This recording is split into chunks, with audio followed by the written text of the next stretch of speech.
চায়নার প্রধানমন্ত্রী লি কিয়াংয়ের সাথে বৈঠক করেছেন প্রধানমন্ত্রী তারেক রহমান। স্থানীয় সময় বৃহস্পতিবার বিকাল 5টায় বেইজিংয়ের গ্রেট হল অফ পিপলে বৈঠক শুরু হয়।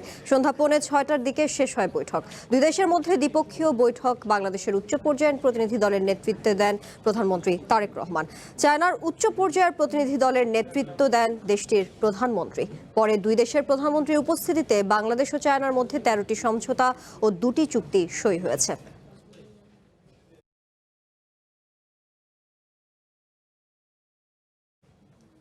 প্রধানমন্ত্রী তারেক রহমানের চায়না সফরের সবশেষ তথ্য জানাতে সরাসরি যুক্ত হচ্ছেন হাবিব রহমান।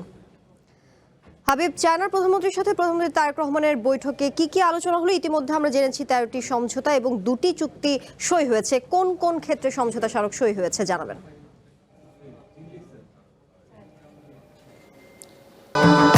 ভবিষ্যৎ হোক নিরাপদ, বিনিয়োগ হোক বিশ্বস্ত, আর আমার পছন্দ সল্ট বে। ওয়েলকাম টু সল্ট বে। তানিয়া, আপনি বললেন যে 13টা চুক্তি সমঝোতা হয়েছে। সেক্ষেত্রে যদি একটু বলে রাখি যে চুক্তিগুলো সমঝোতাগুলো কি কি হয়েছে। ব্রিক্সে বাংলাদেশকে সংযুক্ত করতে চীন সহায়তা করবে এমন একটি সমঝোতা হয়েছে। রোহিঙ্গা প্রত্যাবাসনের ক্ষেত্রে বাংলাদেশকে সহায়তা করবে চীন এমন একটি বিশ্ব কথা রয়েছে, এবং ইনভেস্টমেন্ট কোঅপারেশন ক্ষেত্রে বাংলাদেশকে সহায়তা করার কথা রয়েছে এমন সমঝোতা একটি হয়েছে। পাশাপাশি ডেভেলপমেন্ট নিয়ে কথা হয়েছে, অর্থাৎ বাংলাদেশের যে বিভিন্ন সেক্টর, বিশেষ করে ইপিজেড থেকে শুরু করে সড়কে কিভাবে ডেভেলপ করা যায় সেই বিষয়ে একটি সমঝোতা হয়েছে। টেকনিক্যাল ও ভোকেশনাল শিক্ষা কিভাবে উন্নয়ন করা যাবে, চায়নার যে শিক্ষা ব্যবস্থা রয়েছে তার সাথে মিল রেখে সেই বিষয়ে একটি সমঝোতা হয়েছে। মিডিয়ার ক্ষেত্রে কিভাবে মিডিয়ার কোলাবোরেশন বাড়ানো যায় বা মিডিয়াকে গণমাধ্যমকে আরও কীভাবে দক্ষ করা যায় সেই বিষয়ে কিন্তু এই চীনের সাথে একটি সমঝোতা হয়েছে। এবং চায়নাতে যে ব্যাংকগুলো রয়েছে সেই ব্যাংক খাতে চায়না বিনিয়োগ করতে চায় সেই বিষয়ে একটি সমঝোতা হয়েছে। এমন 13টি সমঝোতা হয়েছে এই আজকের এই যে বৈঠক ছিল প্রধানমন্ত্রী তারেক রহমানের সাথে চায়নার প্রধানমন্ত্রী, সেখানে 13টি সমঝোতার স্বাক্ষর হয়েছে এবং 2টি চুক্তি স্বাক্ষর হয়েছে। তবে 2টি চুক্তির বিষয়ে এখন পর্যন্ত জানানো হয়নি যে কোন কোন 2টি চুক্তি তারা করেছেন।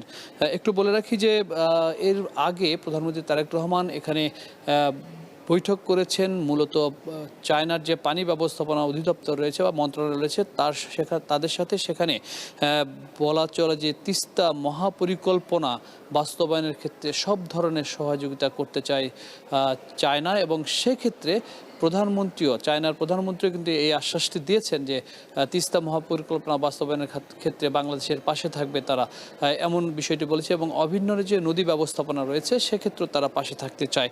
ব্যবসা বাণিজ্য প্রসারের ক্ষেত্রে বাংলাদেশ চীন একযোগে কাজ করতে চায়, সেই ধরনের আশ্বাস কিন্তু আজকের এই প্রধানমন্ত্রীর সাথে যে দুই দেশের প্রধানমন্ত্রীর সাথে যে বৈঠক হয়েছে সেখানে উঠে এসেছে।